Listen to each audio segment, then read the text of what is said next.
오늘은 이 특별 새벽 기도회 마지막 날입니다.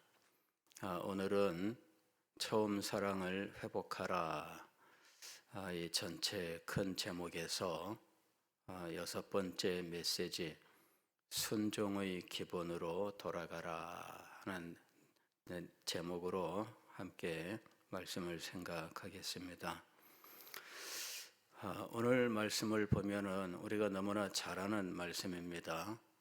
사울 왕이 아말렉 족속과 전쟁을 하는데 사무엘 선지자가 그들을 사람이든 가축이든 남겨두지 말고 이제 진멸하라, 이렇게 말씀을 합니다. 전쟁에서 승리를 하였는데 사울은 아말렉 쪽 왕인 아각을 살려두고 또 가축들을 죽이지 않고 살려두게 됩니다.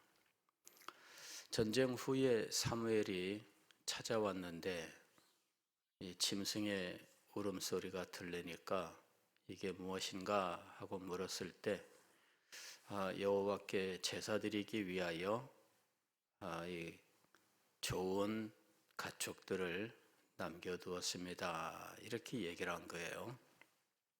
이제 그때 사무엘이 사울에게 한 말씀이 오늘 우리가 읽은 말씀입니다.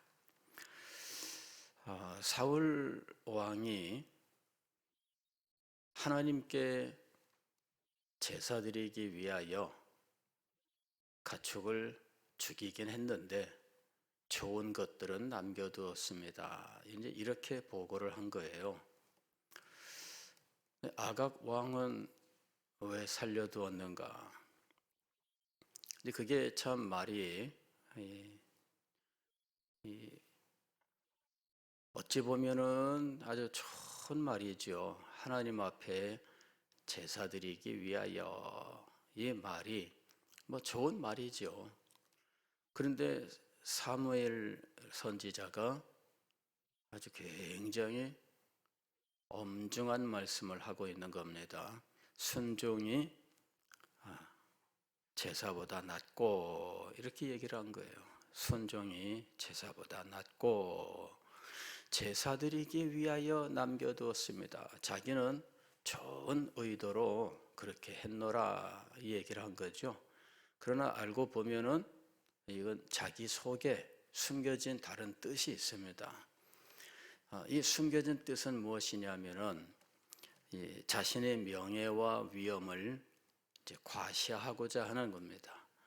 아각 왕을 왜 살려두었는가? 그를 왜 대접하면서 살려두었는가 하는 거죠. 그것은 자기의 위엄을 나타내기 위한 거예요. 그리고 자기의 성공을 자부하기 위해서 그를 살려둔 거죠. 또 짐승들을 살려두었는데 이것은 이익을 위한 것입니다.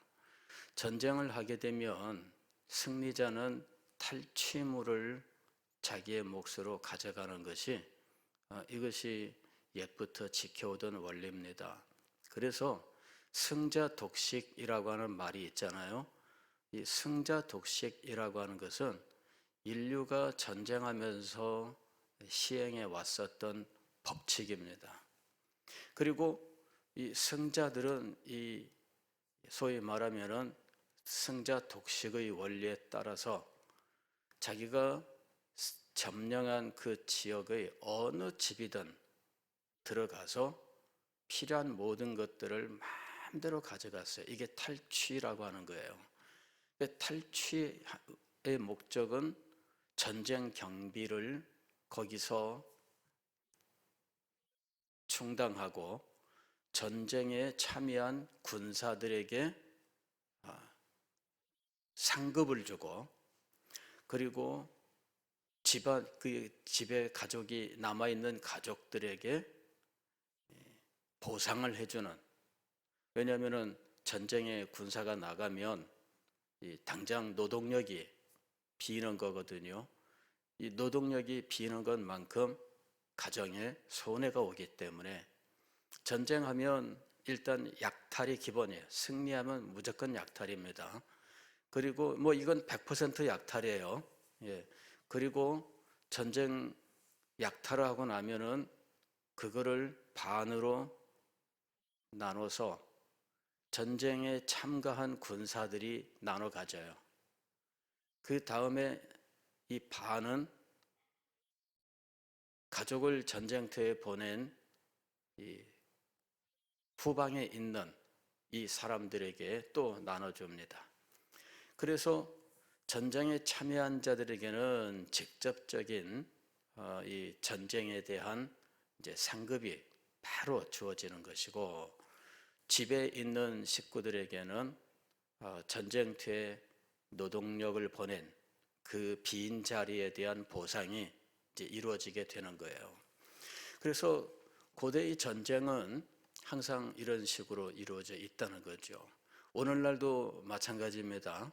오늘날도 전쟁, 지금 러시아와 이제 우크라이나가 전쟁 중인데, 전쟁을 쉽게 끝내지 못하는 이유는 이게 전쟁 배상과 관련된 문제가 또 거기에 포함되어 있는 거예요. 패배한 측에서 전쟁 배상금을 치러야 되는데 그 금액은 상상을 초월할 정도의 금액입니다. 왜냐하면 전쟁하는 동안에 여기에 많은 시설들이 파괴가 됐어요. 가정집이라든지 관공서라든지 도로라든지 국가기관 시설이라든지 다 파괴했습니다. 이거를 복구하는 비용, 이거 다 청구합니다. 그 다음에 전쟁하기 위해서 돈을 많이 투자했습니다. 전쟁 무기와 군사들과 이런 데에 엄청난 금액들이 들어갔어요. 이거 다 청구합니다. 그래서 패배하게 되면 이런 모든 것들을 다 물어내야 돼요.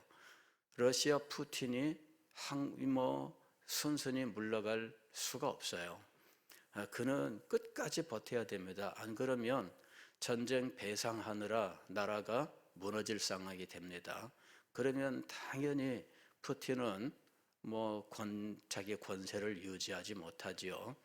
유지하지 못한다 정도가 아니라 아마 사형당하는 이러한 일까지도 예상해야 돼요. 결국은 사형을 면하기 위해서는 이제 망명을 갈 수밖에 없는 이런 상황이 되는 겁니다. 전쟁 패배는 비참한 거예요. 근데 지금 사무엘 선지자로부터 온 명령은 진멸하라였습니다. 이게 전쟁하는 사람들에게 가장 싫은 명령이에요. 방금 말씀을 드렸죠. 전쟁을 해서 얻는 것들이 있어요. 그래야 동기부여가 되는 거 아니에요?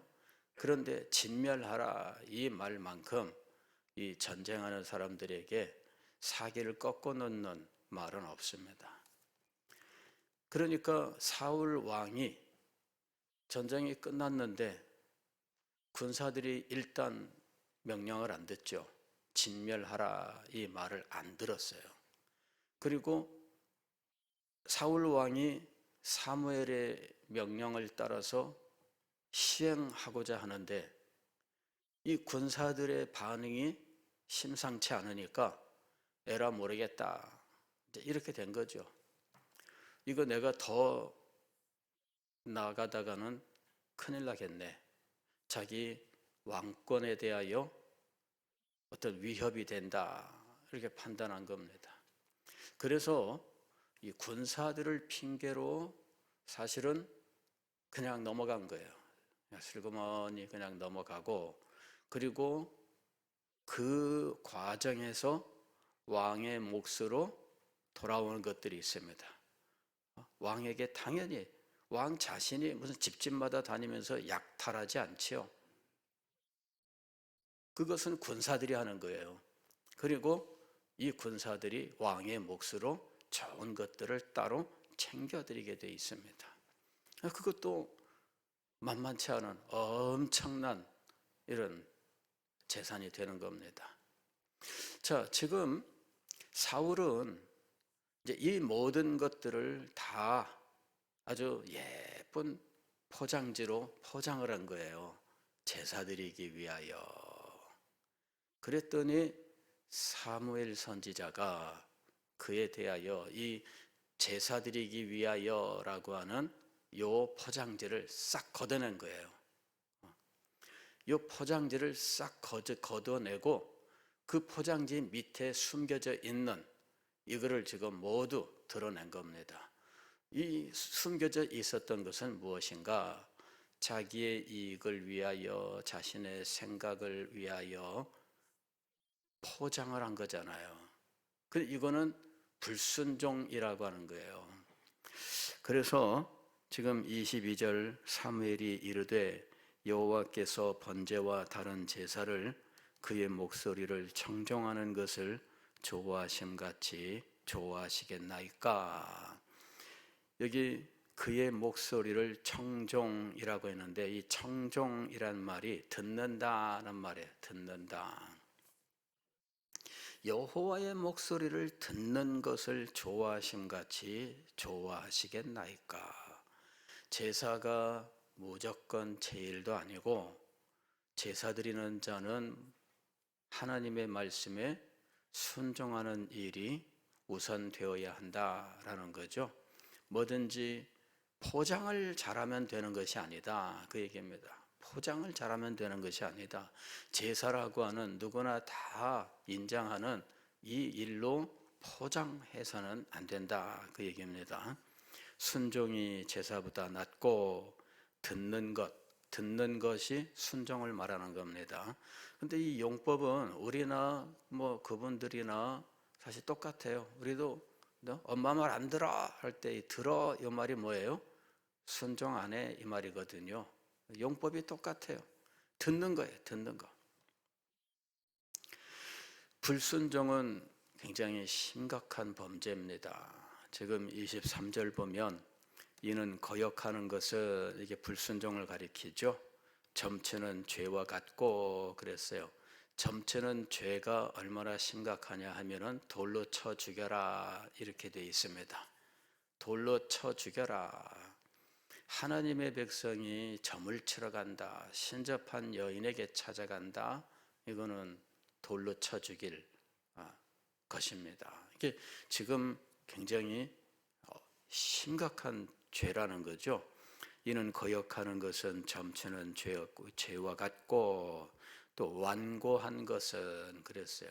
불순종은 완고함이다. 성경에 보면은 완고하여 이런 말씀들이 많이 나오죠. 그게 무엇이냐면은 불순종을 가리키는 말입니다. 사신 우상에게 절하는 죄와 같음이라. 사신이란 말은 죽은 신이란 말입니다. 즉 우상 숭배와 같다 이런 이야기예요. 불순종은 거역하는 것이며 완고한 것이며 이는 돌로 쳐 죽여야 되는 점치는 행위와 같고 또 우상 숭배와 같다 이렇게 이야기를 하는 거죠. 그래서 그리고 더 나아가서 이 불순종은 무엇이냐? 왕이 여호와의 말씀을 버렸으므로 이것이 바로 하나님의 말씀을 버린 행위입니다. 하나님의 말씀을 버린 이 행위는 얼마나 심각한 결과를 가져오는가? 그 다음에 보면 여호와께서도 왕을 버려 왕이 되지 못하게 하셨나이다. 하나님께 버림을 받는 거예요. 이 불순종이 얼마나 무서운 죄인지 거역하는 것, 또 완고한 것, 또 점치는 죄, 우상 숭배, 그리고 구체적으로 딱 찍어서 하나님의 말씀을 버리는 것 이렇게 얘기한 거예요. 그리고 결과는 하나님의 버림을 받는 거다 이렇게 이야기를 해요. 순종은 하나님의 백성들에게 하나님의 백성됨을 유지하는 조건입니다. 너희가 내 말을 듣고 또 내 음성을 순종하면 말을 듣고 순종하면 내 백성이 되고 그랬습니다. 내 백성이 되고, 즉 하나님의 백성됨의 조건이에요. 순종은 하나님의 백성이 되느냐 하나님의 백성이 되지 않느냐를 갈라놓는 결정적인 조건입니다. 하나님의 백성이라면 순종할 것이고 하나님의 백성이 아니라면 불순종을 할 것입니다. 그리고 이 순종은 이 언약의 복을 받느냐 받지 못하느냐 이 조건입니다. 신명기서 28장에 하나님의 말씀을 순종할 때 받게 되는 축복들이 1절부터 14절까지 쭉 나와요. 그리고 불순종할 때, 하나님의 백성인데 불순종할 때 결국 그에게 임하는 것은 하나님의 저주인데, 신명기서 28장 15절부터 68절까지 저주로 이루어져 있어요. 그 다음에 이런 원리를 이야기한 다음에 이 모세는 신명기서 30장에서 이제 언약 갱신을 하게 되는데, 이게 모압 언약입니다. 언약 갱신을 하면서 이 백성들이 하나님의 말씀에 불순종하여 언약의 백성에서 끊어지게 되는 이와 같은 비극에 대해서 미리 예언을 하게 됩니다. 하나님의 백성됨에서 끊어져요. 이것이 1차적으로는 바벨론 포로에서 이루어집니다. 유다 왕국이 멸망당하고 포로로 붙잡혀가고, 그러면서 성전까지 완전히 파괴되는 이런 일이 일어나게 됩니다. 그러나 그것은 아무것도 아니었어요. 그것은 70년 후에 돌아오리라 하는 약속이 남아있는 것이었어요. 그런데 하나님의 백성됨에서 끊어지는 이 비극이 아직 그들에게 남아있었습니다. 그것이 바로 예수 그리스도의 십자가와 부활 후에 믿지 아니한 이스라엘이 감람나무 가지로부터 잘리는 것, 바로 그런 일이 일어나는 거예요. 하나님의 백성에서부터 끊어졌느니라. 물론 사도 바울은 로마서 11장에서 남은 그루터기, 남은 자에 대해서 하나님의 뜻을 이야기합니다. 남은 자가 있다, 이렇게. 결국은 70년 후에 돌아오리라 했던 그 돌아옴, 그는 소수였습니다. 5만 명이 돌아오게 돼요.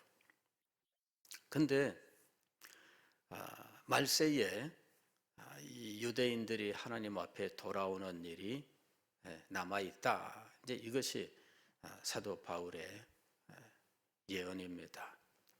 그런데 언제 이들에게 하나님의 백성에서 끊어지는 비극이 일어났는가 하는 거죠.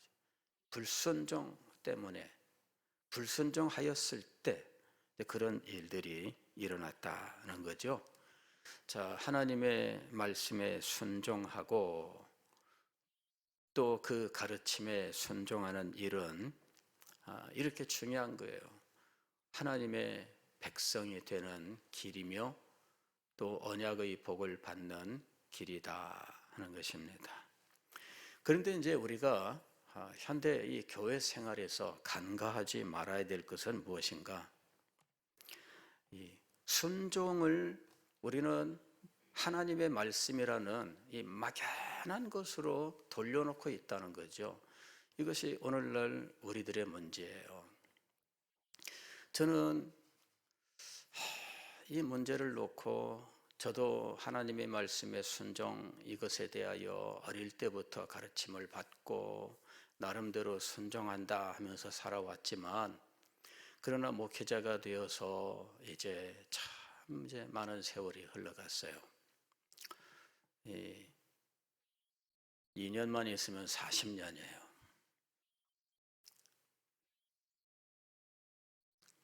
어떤 분들은 성역 40년 막 이런 큰 행사도 하더라고.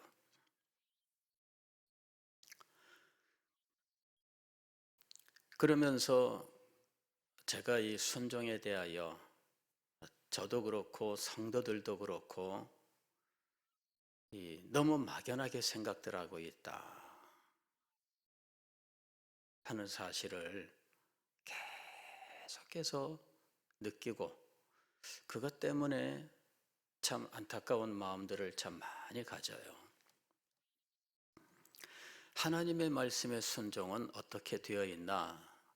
우리는 큐티를 통해서 설교를 통해서 이렇게 생각들을 하셔요. 맞지요? 큐티를 통해서 하나님의 말씀을 나의 삶에 깨닫고 내 삶에 적용하고, 또 설교를 듣고 그 설교에서 깨닫고 한 것들을 또 순종하고. 그러나 사실 순종은 그것보다 더 큰 범위를 가지고 있다라고 하는 사실을 알아야 돼요. 다시 말씀을 드리면, 목회자의 가르침을 순종하는 것이다. 이 범위를 우리가 알아야 돼요. 목회자의 가르침은 어떻게 되어 있나? 그의 목회관과 목회 방침과 신앙생활 지도라는 이런 내용으로 이루어져 있어요. 이게 가르침이에요. 이 가르침은 설교 속에서도 이루어지기도 하고, 광고 속에서도 이루어지기도 하고, 신방에서도 이루어지기도 하고, 상담이나 기타 만남 속에서도 이루어져요. 다양한 현장에서 이 가르침이 이루어지고 있다라는 것입니다. 그럴 때 이 가르침을 순종하느냐라고 하는 거예요. 근데 성도들은 이 신앙생활 지도에 대해서 순종할 마음들이 거의 없어요. 이것이 문제입니다. 신앙생활 지도, 이렇게 하는 거야. 직분자는 이렇게 해야 되고 성도들은 이렇게 해야 되는 거다라는 이런 가르침이 있어요. 그런데 듣기만 있고 순종은 없는, 즉 들어가는 거는 있는데 들어갔나?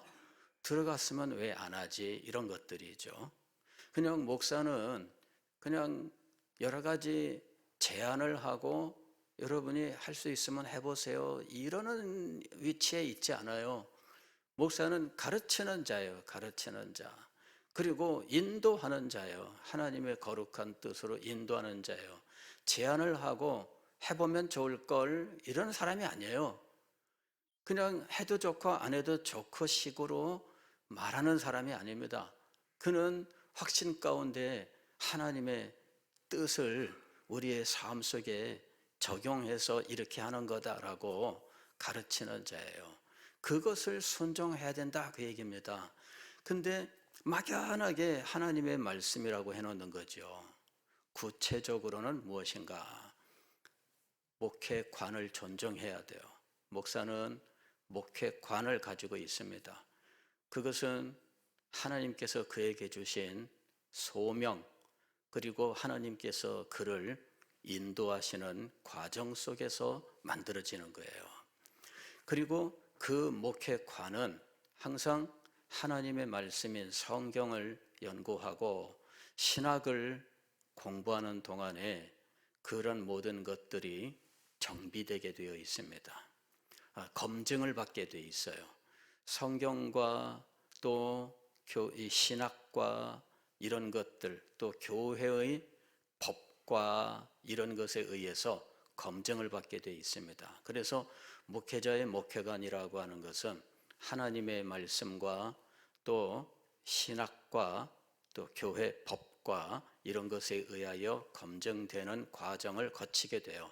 이거는 자기의 마음속에 이런 목회관을 갖게 될 때 그가 그제까지 배우고 순종해 왔던 성경 말씀의 대원리, 또 그가 몇 년 동안에 걸쳐서 공부했던 신학, 그리고 앞으로도 계속적으로 공부해 나아갈 이 신학, 그 다음에 교회 법, 이런 것들에 의해서 그의 목회관이 검증이 되면서 세워지게 돼 있어요. 그리고 이 목회관에 따라서 이 교회를 인도해 나가는 겁니다. 그리고 이 교회를 인도해 나갈 때에는 목회 계획과 목회 방침과 신앙생활 지도, 이런 것들을 통해서 인도해 가게 돼 있는 거예요. 이것에 순종하는 것이 순종입니다. 이것에 순종하는 것이 순종입니다. 저는 연말에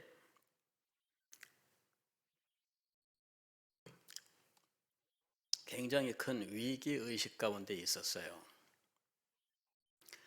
그러면서 앞으로 우리 교회가 만만치 않겠다. 그리고 정말 힘들고 어렵겠다. 그리고 우리 교회가 하나님의 복을 받느냐 못 받느냐라는 이러한 갈림길에서 지금 있다라는 이런 위기의식 가운데 있었어요. 지금도 여전히 있습니다. 이건 무엇이냐면은 목회자의 목회 방침에 대한 알게 모르게 도전들이 계속 일어나고 있어요. 목회 방침이 있으면 순종해야 되는데 지속적으로 이것을 건의하거나 주장하거나 하는 식의 어떤 모양으로 일단 저질러 놓고 보는 식의 일들이 많이 일어나는 거예요. 목회 방침을 따르지 않는 행동들을 일단 먼저 해놓고 그러고 난 다음에 현실적인 이런 일이 있으니 하면서 계속 이런저런 것이 있는 거예요. 그래서 목회 방침이 어느 순간 의미가 없는 상황이 되었더라 하는 것이죠. 목사의 목회 방침이 의미가 없게 되면 목사는 가르칠 필요가 없어요. 그러잖아요. 예. 목사의 방침은 그가 믿는 성경과 그가 공부한 신학과 그가 자세히 살핀 교회법에 의하여 또 그가 주님께 부르심을 받은 소명에 의하여 그리고 그가 수십 년 동안 하나님께 인도받은 그 목회자로서 인도받은 그것에 의하여 형성되고 그렇게 된 것에 의해 나오게 된 것들입니다. 그런데 이런 목회 방침을 성도들이 자신의 생각과 다르다 생각하고 일단 자기 생각과 다르면 안 따르는 이런 상황이 벌어지면 안 된다는 거예요. 자기 생각과 달라도 일단 어떻게 하라고요? 순종해야죠. 그것이 하나님의 말씀의 순종의 원리입니다. 나는 이렇게 생각해. 그 다음에 목회 방침이나 신앙생활 지도로서 하는 말들이 있습니다. 언어 생활을 절제하세요. 교회 안에서는 이 집사님, 장로님 이런 명칭들을 사용하세요. 야 이렇게 하지 말라 이거죠. 야 누구야 이렇게 하지 말고 언니야 그렇게 하지 말라는 거죠. 응? 교회 안에서 언니야 이게 뭡니까? 내가 그렇게 이제 지도를 한 지가 벌써 오래됐어요. 그러나 그냥 여전히 그렇게 합니다. 예, 그 불순종하는 거예요. 예, 불순종하는 거예요. 불순종이 딴 데 있는 게 아니에요. 우리는 이 불순종이 멀리 있는 줄 알아요. 아닙니다, 여러분. 언어 생활을 고치시라 하고 제가 지도하면 그게 따르는 것이 순종이고 그렇지 않으면 불순종인 거예요. 내 후배가 교회에서 장로님이다. 후배니까 하면서 후배로 대해야 되는가? 교회에서 어릴 때부터 주일학교에서 자라왔는데 어른들이 보게 되면 아직도 애예요. 근데 이분이 장로님이 되었어요. 장로님으로 대하고 인정을 해야 됩니까? 아직도 어린아이로 자기와 처음 관계 맺을 때 어린아이였기 때문에 여전히 어린아이인가? 그런 것들도 지도하면 따라야 돼요. 이게 순종하는 겁니다. 하나님의 말씀의 순종을 우리는 너무나 막연하게 생각하고 있는 거예요. 목회자가 그의 목회관과 목회 방침과 신앙생활 지도를 통해서 가르치는 것들이 있어요. 이런 것들을 순종하는 것이 하나님의 말씀의 순종입니다. 목사님보다 다르던데요. 다르면 오늘 이곳에서 여러분이 신앙생활하고 있잖아요. 이곳에서 가르치는 것에 순종하는 것이 옳다라는 것입니다. 그 다음에 목회자의 가르침은 성도의 교제, 어제 성도의 교제 말씀을 드렸잖아요. 성도의 교제에서 핵심에 들어가 있어요. 목회자의 가르침, 그리고 이 목회자의 가르침이 성도들과의 관계 속에서 나타나는데, 이 관계가 마치 그물처럼 연결되어 있어야 돼요. 그물처럼 연결되어 있지 않고 그물들이 끊어지면 어떻게 돼요? 여러분, 어부들이 고기 잡는 것도 중요하지만 어부들이 육지에 올라오면 하는 일 중에 아주 대부분의 일들은 그물을 수선하는 거예요. 그물이 끊어지고 한 모든 부분들을 다 수선을 합니다. 그래야 이 그물을 또 쓸 수가 있는 거예요. 목회자와의 관계는 이 그물이에요. 이 그물망을 통해서 그 가르침이 전달되고 있는 거거든요. 그래서 이 부분이 살아 있어야 돼요. 여러분, 목회자의 관계를 이야기하면 불편해하는 분위기들이 있습니다. 저는 이것은 잘못이라고 봐요. 이건 잘못입니다, 여러분. 이 부분을 잘 아셔야 됩니다. 우리가 하나님의 복을 받기 위해서 이 목회자의 가르침으로 이루어진 이 그물망을 잘 유지하고 있어야 됩니다. 그것이 이 그물망이 네트워크라고 부릅니다. 오늘 현대어로는 서로 상합하고 연락하여라고 하는 이 상합하고 연락하여의 핵심이 목회자의 가르침이에요. 그리고 목회자와의 관계입니다. 왜 목회자와의 관계를 잘 맺는가? 가르침을 위해서예요. 왜 우리가 목회자와 함께하는 자리를 갖는가? 가르침을 위해서입니다. 이게 서로 상합하고 연락하여 그 가르침의 그물망이 완성돼야 돼요. 이것이 있어야 됩니다. 그래서 이것이 잘 이루어지면, 그러면 하나님의 말씀의 가르침이 모든 성도들에게 원활하게 잘 전달되고, 이 관계가 잘 이루어지면 순종이라고 하는 일이 잘 이루어지게 돼 있어요.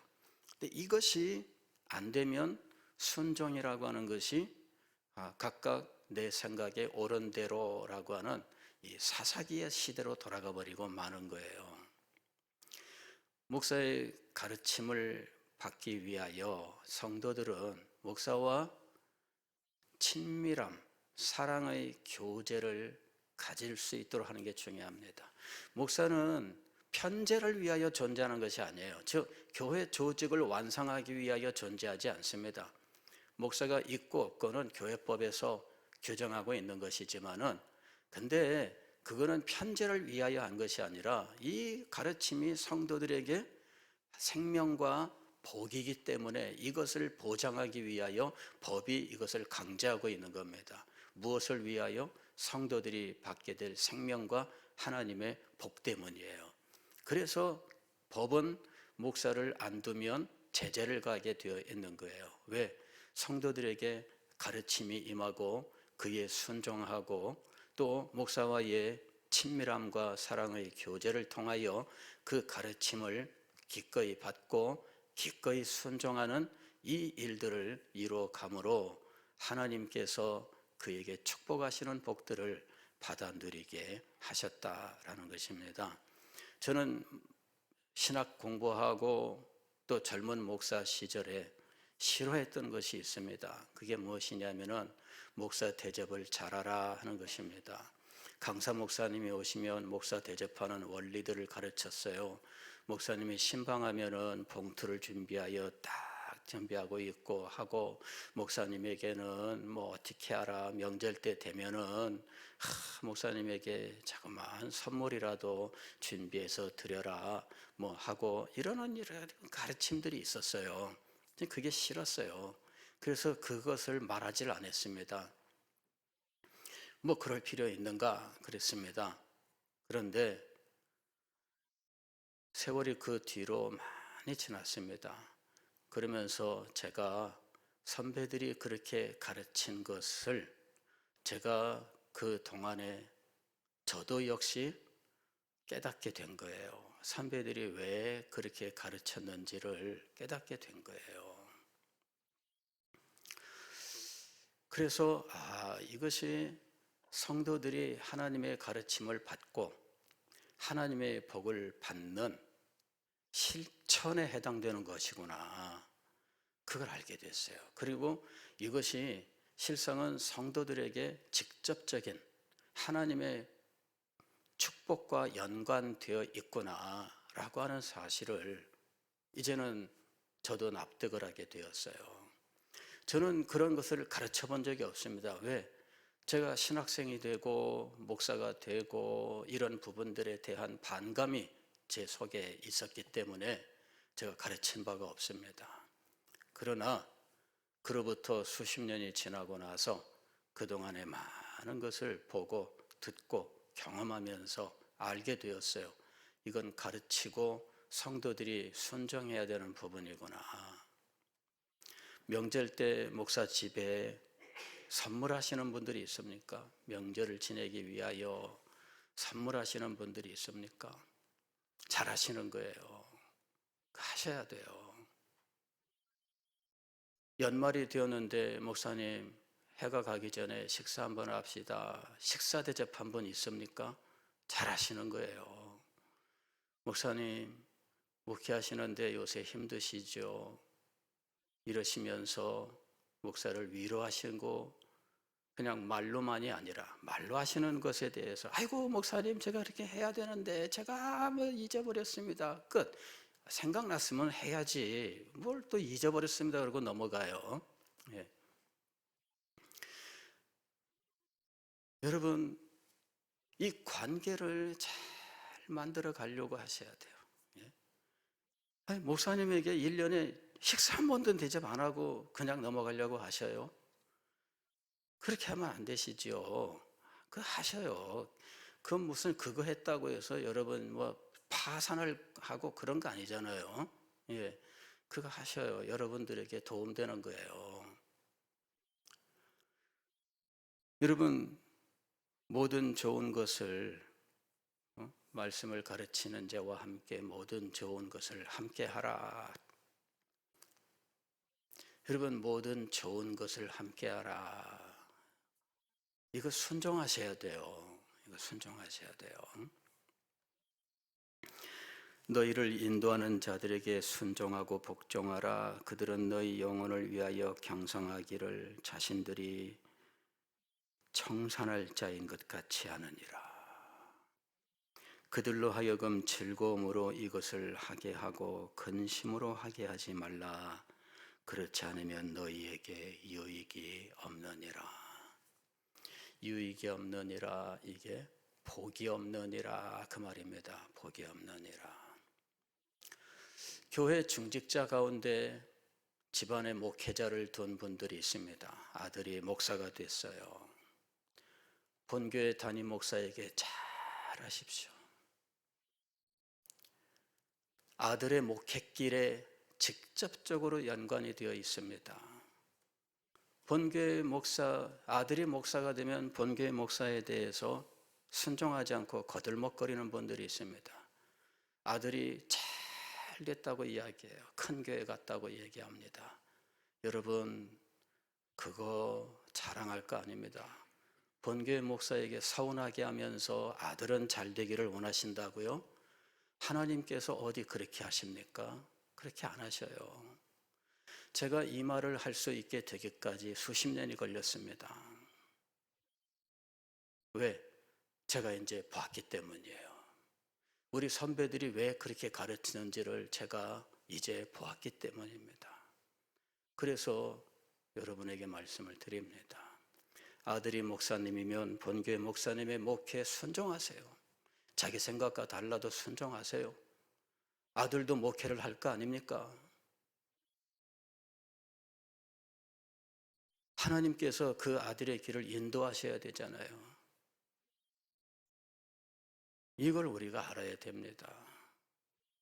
제가 이 말을 하기까지 수십 년이 걸렸습니다. 왜? 제가 봤기 때문이에요. 자기 교회 목사 그렇게 서운하게 하고 그 목회에 발목 잡고 자기 아들은 목회를 잘해서 성공하기를 원합니다. 여러분, 그게 이율배반적인 거예요.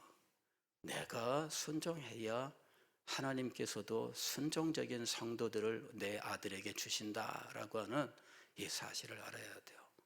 예. 목사의 마음을 아프게 하지 마세요. 사도 바울이 갈라디아에서 이제는 너희가 내 마음을 아프게 하지 말라 그랬습니다. 내가 십자가의 흔적을 가졌노라. 내 마음을 아프게 하지 마라 그랬어요. 저는 여러분들에게 이 말씀을 드립니다. 목사에게 불만이 있거나 해서 사모에게 불만 표출하지 마십시오. 목사 자녀들에게 불만 표출하지 마십시오. 목사에게 불만이 있으면 거기서 끝내십시오. 왜 사모에게 표현하고 그 자녀들에게 표현을 합니까? 인사도 안 하고 번채도 안 하고 슬그머니 고개 돌리고 못 봤습니다. 아니었습니다. 느끼는 사람은 뭔데요? 한두 번이면은 우리가 다 알잖아요. 심지어 최근에 제가 위기를 느낀 거는 저에 대해서도 그런 모습들을 보이기 때문이었어요. 한 사람의 이야기가 아닙니다. 여러 사람들이 그렇게 행하느니라. 제가 그것을 보면서 이거는 위기다. 이 부분이 극복이 되지 않으면 제가 가르치는 것들이 무시를 당하고 멸시를 당하고 짓밟힘을 당할 것이며 제가 교회를 이끌어 가는데 이 문제는 심각한 장애가 될 것이다. 그렇다면 우리 교회가 리모델링 후에 뭔가 해보자 하는 이 상황에서 제 가르침이, 제 목회 방침이 하나도 이루어지지 않을 것이다. 겉으로는 이루어지는 것처럼 보이지만 안 될 것이다.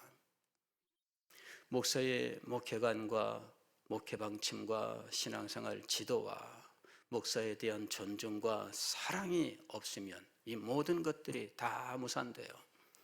새벽 기도를 통해서 기본으로 돌아가자 많은 것들을 말씀을 드렸습니다마는 목회자를 존중하지 않는다면 이 모든 것들은 다 무너지게 되어 있습니다. 왜 지켜지지 않는가? 목회자를 존중하지 않기 때문이에요. 우리가 언제 그랬습니까? 안 하셨으면 감사합니다. 그러나 제가 위기의식을 느낀다고 하는 것은 분명합니다. 이 부분이 해결돼야 돼요. 이 부분이 정말 하나님을 경외함으로 교회를 사랑함으로 이 부분이 새로워져야 돼요. 그래야 완성되는 겁니다. 이 부분은 말하기 싫다고 해서 말하지 않고 넘어가면 이것이 성도들과 교회에 치명적으로 해악이 되기 때문에 제가 각오를 단단히 하고 말씀을 드리는 것입니다. 명절 때 선물하세요. 중직자 가운데 안 하는 분들이 있지요.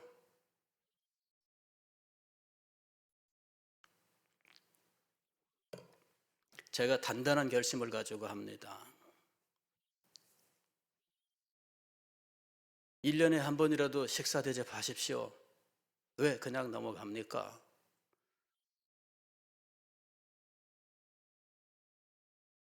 이 관계를 잘 가져야 그래야 목사도 여러분을 위해서 마음을 다해서 기도하게 되는 거예요. 형식적으로 해야 되니까 하는 기도와 마음을 다해서 하는 기도가 다르잖아요. 여러분 아시죠? 저는 불편부당하게 하기 위해서 참 목사 젊은 시절에 뭐 부잣집 가서 잘하고 가난한 집 가서 뭐 안 하고 그러지 않기 위해서 어느 자리에 가든 전심을 다해서 기도하려고 애를 썼습니다. 결심을 했어요. 그렇게 하면 안 된다.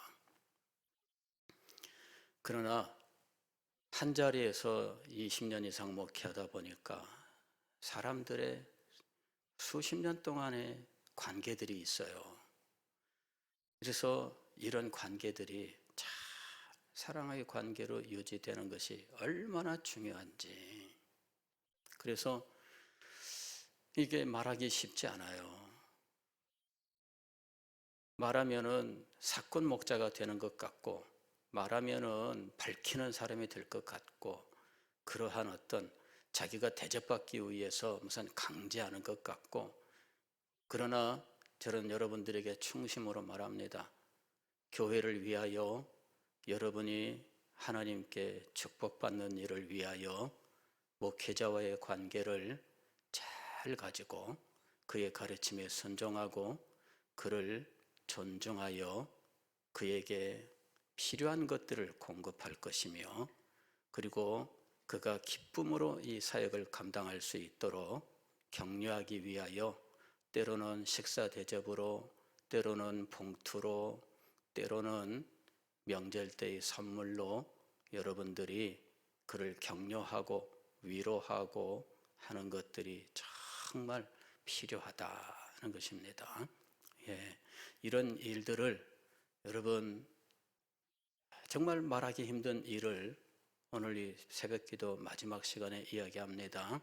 교회를 위하여, 여러분이 하나님께 받는 복을 위하여 충심으로 말씀을 드리는 겁니다. 그런 거 없어도 잘 살고 맞습니다. 그러나 여러분들의 유익을 위하여 말씀을 드리는 거예요. 기본으로 돌아가자. 기본으로 돌아가자. 과거에 어땠든 다 청산하고 새로 시작하자. 이런 마음을 가지고 함께 할 수 있기를 바랍니다. 기도하겠습니다.